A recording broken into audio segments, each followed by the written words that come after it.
want to know which planet was causing your suffering? How about Earth? Hey everyone, Brandflix here, back with a new Shadowverse 2 video.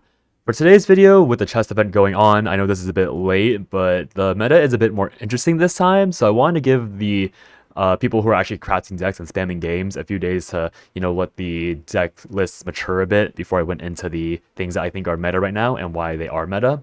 So, just looking at the decks I have right now, we can see that I have 2 tier 1 decks, 3 1.5 or like 4 1.5 lists, and then I have no idea where Force is.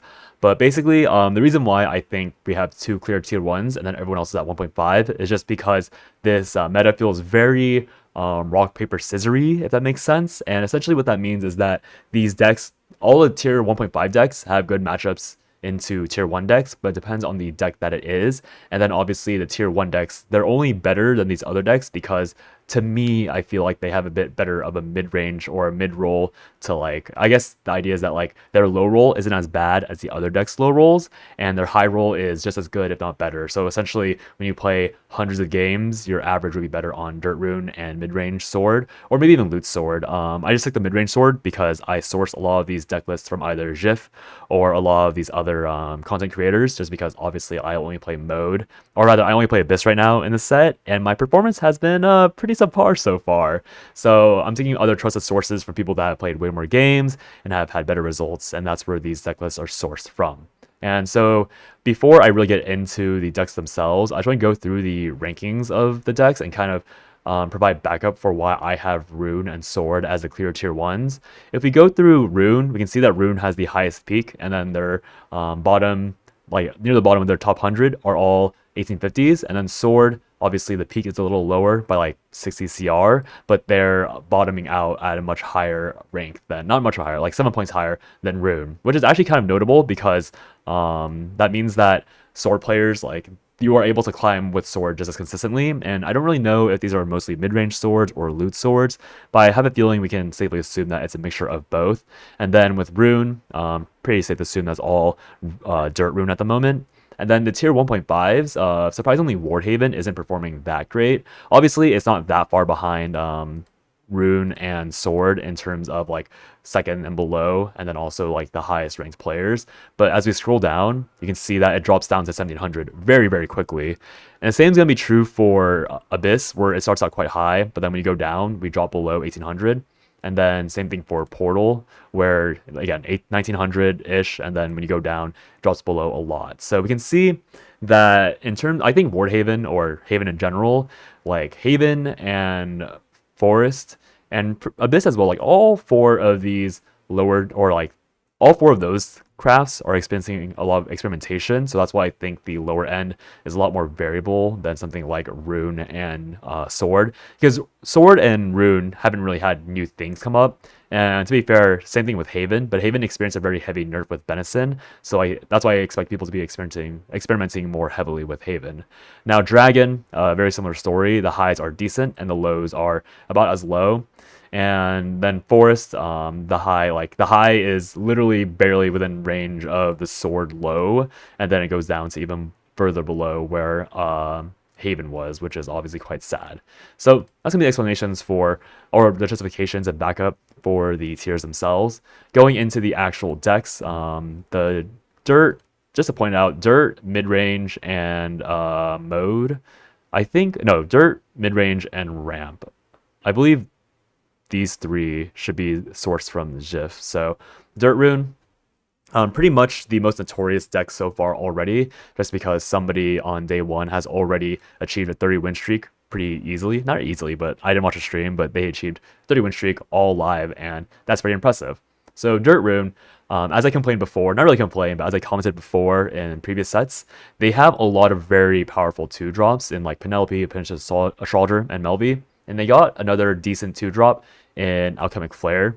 And then the rest of their deck is going to be filled with more dirt generators or dirt payoffs. And the reason why I think this deck is by far the best deck, not by far the best deck, but easily the best out of like the cream of the crop essentially, not by far margin obviously, but just the best one, is mainly because of the flexibility of each card. Every single one of these cards in this deck does more than one thing. And as I talked about in previous sets and previous videos, right now mid-range decks, you have to be able to achieve more than one thing with each card or with your cards in order for them to be good. So obviously all the dirt cards, they're generating dirt, as well as being a body or drawing you cards or being something potentially way better with stuff like Penelope. Alchemic Flare is technically just a removal, but it's a 2 mana deal 4 with an Earthright Sigil, and also if you hold it long enough, it becomes burn. So it's it's like a card that would have been decent, but then they added on Skybound art on top of it to make it even better. And then obviously the classics like Sage Eye Teachings, Edelweiss, Norman, Melanthum in Dirt Rune. And then I probably have an apology for Gran and Jita. I said they're going to be a 2.5 this set, but I feel like there are so many SBAs and so many free Evo generators that they end up being a very easy card to slot into every deck. I still don't think they're like insanely powerful, but it's just their sheer versatility makes them easily like a 4.5 out of 5. And I definitely put them way too low at the start, just because I didn't expect how many aggressively evoing decks would be meta, even though this set was like all about auto evoing cards. So it's totally a miss on my part. But yeah, essentially Dirt Rune is strong because it has, very strong forward tempo. It has very strong value. It has very strong ways to cheat out a lot of value for free. Because again, Earthright, like Dirt is not really a resource that is that difficult for Dirt Rune to accumulate, especially with how many more Dirt Drainers they have this set. And basically, Lelanthum is a very funny card because when you're on the other side of Lelanthum, obviously last set, Crest Haven was really powerful, so Lelanthum was basically unplayable. But if you're on the other side, what most decks have to do is literally ignore Lelanthum in order to outrace the dirt opponent. And that's kind of the reverse of like the unfairness where against Cresthaven, Levantham's useless, but then against every other craft, you have to have a very specialized answer in order to burn out all the dirt. And even if you burn all the dirt out from a Dirt Rune player, once again, they have so many ways to generate Earthlight Sigils that's not even worthwhile. Now, Dirt does have a very obvious weakness in Wardhaven, and that's actually why Ryo is teched into the deck, because Ryo is essentially Dirt Rune's only way of reactively responding to Aether. Everything else they can do requires them to have units on board beforehand. So obviously Norman with Barrier, Golems is something you really need to have in order to be proactive into a Aether turn, so you can have bodies on board to swing into them. Mirel and Rosette is probably your only pre-Ryo card you can play against Aether because it summons 2 5/5 bodies for relatively cheap, and then that way you can combo like Edelweiss, like turn 7 for example, you can play Edelweiss into Mirel and Rosette in order to have like deal 4 and then a 4/4 and 2 5/5s, which eats up a good amount of dirt sigils. But once again, dirt has so many ways to generate sigils these days that it won't be that big of a deal. And it's a pretty strong counter matchup, I think, for Wardhaven into Dirt Rune, but it's not super unlosable like it is for Roach Forest. Now, the next deck we're going to go over is going to be Midrange Sword, which I also owe an apology to, just because I expected Midrange Sword to not be as good due to all the really powerful effects that exist in the set. And now, whether Midrange Sword is actually good because of people playing unoptimized decks, or if it's actually good on its own merit, we'll have to see. But this was basically the first Beyond player, or first Sword player to hit Beyond. And in my opinion, I still think Loot Sword is a solid amount better. And I have the feeling that this mid-range sword player that hit Beyond was mainly just riding off of, once again, unoptimized decks and unoptimized lists. Because mid-range sword, like we can see just from the preview, this guy added just Zeta, Bea, and Golden Knight, and then everything else is very set 3-esque or set 2-esque. And Loot Sword will be the very same way, like you're adding Zeta and Bea and maybe like Gran and Jita to Loot Sword and calling it a day, but essentially Sword just remains this very powerful, very tempo-centric deck archetype, which really, again, very like set 2, plays cards on curve, forces you to have answers. If you don't have answers, you just fall over and die. Thankfully, there is a lot more ways to heal, and that's why I think mid-range of Loot Sword isn't super out of control, but Loot Sword is still a very same thing where like if you draw perfectly on Loot Sword, draw a perfect curve, very, very little can beat you.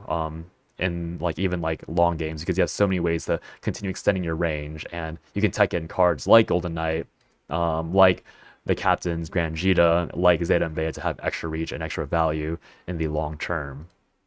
Now, the tier 1.5 decks, again, these are pretty close. They're not tier 2 in my opinion because they are close enough in power that's actually quite competitive to me. But as we could see from the rankings, it's quite likely that these are all like actually tier 2 if you want to make them the tier list more honest. But the reason why I don't have them in tier 2 is because I think the alternate versions of these decks would be the ones that sit in tier 2. So for example, Mode Abyss, to me, stuff like Mid-Range Abyss and Evo Abyss would likely be in tier 2, and they're not even that bad. Like, these tier 2 decks, I guess the best way to put it is that in this meta, every deck it's relatively balanced in the idea that, like, within tiers and half tiers, the games can be quite competitive, but I think once you're taking a full tier step, that's when it gets a little ridiculous, unless the deck you're playing is a direct counter to those tier 1 decks. So for example, with Mode Abyss, I think Mode has a very fair matchup or even favored matchup against a lot of the tier 1, tier 1.5 decks. But for me personally, when I play like Evo Abyss, whenever I play against Dirt Rune, it feels very unfair because I have to basically hit Belial on curve and have him in hand on curve while simultaneously not dying to the Dirt Rune curve and all the value they have. And then only when I really high roll or they super low roll, because Dirt Rune is very hard to low roll on, do I win with stuff like Evo Abyss. But something like Mode Abyss can actually grind out Dirt Rune because they have way more options, they have more flexibility, and also the deck has had very, very minor changes. Like, it's just Ball and Grand Vegeta being added instead of some weaker cards like Fem Paulo and some other tech cards they might have had. And realistically, like, I think Mode Abyss is another example of like mid-range Abyss or mid-range Sword and Loot Sword, where maybe they're only climbing high because they're fighting against unoptimized new decks. But I think Mode Abyss is probably going to be like a set classic even now, just because the long-term value in the long-term grinding game is very high quality. But something like Mode Abyss, in my opinion, could never really be quite tier 1 because it auto loses, not necessarily auto loses, but it has bad matchups versus tier 2 decks. Like, for example, again, with Evo Abyss actually does way better into Mode than it would into Dirt Rune or even any of the Sword archetypes, because Evo Abyss against Mode can have the time to draw Belial a little late and then one-shot them with the Crest because of how Mode plays. Very similar story with Ward/Cresthaven. Now, there's a really real question if Wardhaven is necessarily the better deck, or if you should just go back to Cresthaven with like just 2 or 3 Ward enablers, but that's for the Haven players to decide. I think Wardhaven, it's a bit ironic that it's a bit lower on the tier list because I think this is one of the meta-defining decks because of how Wilbur and Aether work together. But I think the reason why it is that weak or that low on the tier list is because purely it's super inconsistent to always go Grimnir into something like, obviously the classic curve is like Grimnir, Marwyn, Salefa, Wilbur, Aether, Jean, right? That's like the curve you always want as Wardhaven, but you can't always hit that curve. And I have a feeling that optimizing or like removing aspects of that curve to make it more flexible is what Haven needs as a whole to push higher on the tier lists. Or rather, just ladder performance. But again, they got Benison just like destroyed into dust. Like, Benison going from 2 to 4 mana basically killed the card, which is totally fair because no one liked that card besides Haven players. And now they have to experiment. They have to have more board-centric plays. They have to understand how to make these board-centric plays even work out. And once again, there are a lot of random decks that exist in like the quote-unquote lower tiers that just can auto-win versus stuff like Ward and Cresthaven. Once again, Evo Abyss, in my opinion, is a solid tier 2 deck because it has really bad matchups with the tier 1 decks. But again, like, within the half tier steps, the game is relatively balanced. It's more when you jump that full tier is when it feels really bad. And that's why, again, I have these decks at like 1.5 because Wardhaven, obviously against Rune, it has very good value. Against mid-range, like if you hit the Aether board multiple times, then you kind of just blow it out. Against Mode, if you manage to play Aether early, then Mode doesn't really have the greatest answers because before Gensetsu Yuzuki, they do rely a lot on like these more like raw stat checky things in order to trade with you, and Aether does a really good job of soaking up all that damage. And then going on to Ramp. Ramp is a deck that, I mean, Dragon has won pretty decently this set. It's now the second worst craft potentially instead of the worst craft as every other set it has been. I think Force might actually not be that bad, but you have to just revert back to playing the exact same deck you've played the entire game's lifespan, but whatever. So essentially what they did to Dragon was obviously they added Zoe. Zoe is the third source of ramp for Dragon, and she has the extreme I guess extreme is the correct word, but she has the extreme upside of being a game winner even if you draw her late because of her enhanced 10, giving herself Storm and making you immune to damage at the cost of setting your HP to 1. Now, obviously, I talked about the really unhealthy mechanic of playing like double, triple Zoe into like a massive Storm at the end, and that being very uninteractive. But the main issue with that is that, once again, against something like Wardhaven, Wardhaven just naturally walls you out because they have so many wards in place, and you don't want to drop yourself to 1 HP because if you run out of Zoes and you can't hit the face, then you just auto lose. But the main thing with Dragon is that it's very much like Wardhaven. There is a very proper curve you want every game, and if you hit that proper curve, it looks very unfair, but if you whiff that proper curve, then it's really iffy and you're not sure if it's actually that good. So obviously the proper curve for Ramp Dragon would be one of the 2-drops, or one of these two drops, because Lyria is something you want to draw later into Dragon Sign, and then turn 5 you play Zoe, and then you play Willness right afterwards. And obviously that's a very difficult curve to achieve every game, but I'm sure if you've been playing the game, you know how it feels to have a Willness slammed on the enemy board, and then you just can't do anything, and you lose automatically because Willness is out before you draw something good. So it's a very hand check-esque curve, and I think a lot of Dragon players will experience free wins from Willness being out very early. And also, like, obviously ramping the double Garyu is a time-honored tradition for Storm Dragon to just outright win. And between Willness and Garyu, there's a lot better extreme tempo favored matchups for Dragon. But once again, that requires you to ramp, that requires you to draw those very extreme tempo cards later, and that requires you to not die to your opponent drawing better tempo and overrunning you, which is very, very common if you're playing against stuff like Dirt Rune or mid-range or Portal, or even just Wardhaven if they hit that Aether curve on time. And then for the last of the 1.5 tier decks, I'm not sure if Puppet Portal is actually better than Egg Portal, but I couldn't find any Egg Portal streamers or VODs very easily, so I'm going with this Puppet deck because this is the only deck that I can find a deck list of on Twitch. And so essentially, the reason why Puppet is doing a lot better is because of Beelzebub. This decklist only runs 1 copy, which I'm surprised about, but I'm assuming a lot of the other egg ones will run multiple copies. And then just having the meta shift to a more mid-range style for Puppet favors it a lot because of how double Orcus works versus board-based decks. If you played since set 1, then you know how dastardly double Orcus is, and having Beelzebub as like a backup plan, having just more aggressive board plays because you have stuff like Vern to fill out your like turn 6 and 7, which were notoriously very weak for Puppet. But now that you have Vern, now that you have Granjita, your turns 6 and 7 are way better because you actually have good cards to play on turn 6 and 7 instead of just having to play Noah, which is kind of inefficient if your hand is cluttered, which happens very often for Puppet. And you also have Chaos Legion to do some extra burn in between, which obviously helps out getting the reach for Orcus and Liam. So Puppet Portal isn't strong enough to be easily tier 1. I'm not even sure if it's supposed to be tier 1.5. It might be tier 2 if we're being honest. But I'm putting Portal in 1.5 just as an acknowledgement that Beelzebub does also have like a very pseudo meta warping effect, because between stuff like Sword, between stuff like Puppet, between stuff like Dragon, every deck now needs a really solid amount of healing or wards in order to be able to survive all the aggressive damage that's being put out. And that's why, again, something like Evolve Abyss is quite good into this meta, and depending on the draws and the archetypes, is because something like Evo Abyss has an insane amount of healing. And so that's why, again, the half steps of the meta or the tiers are very favored or very fine to play, but when you jump up, that's way worse. So you play like a worse version of Abyss, you play a worse version of Rune, aka like pure spell boost. If you play a worse version of Haven, like a very unoptimized, like pure ward or pure crest version, the game will feel way worse unless you're playing against these other decks that are slightly worse than what Dirt, Rune, and Sword are at the moment. And then last but not least, we have Forest. Forest is odd. I have Roach on here because I think it's pretty clear by now that Evo Forest is absolutely terrible. I probably should have made a deck list for Evo Forest, but I, once again, couldn't find many people playing it. I know Toby played it on day 1, but he's already long swapped to other decks because of how poor it seemed. Like, they all managed, like, you can still get win streaks with Evo Forest because it's like more of a tempo deck, and I know that I'm not talking with a deck list on the screen, so it might be a bit hard to follow. But essentially, like, Evo Forest is just a mid-range deck with worse quality cards.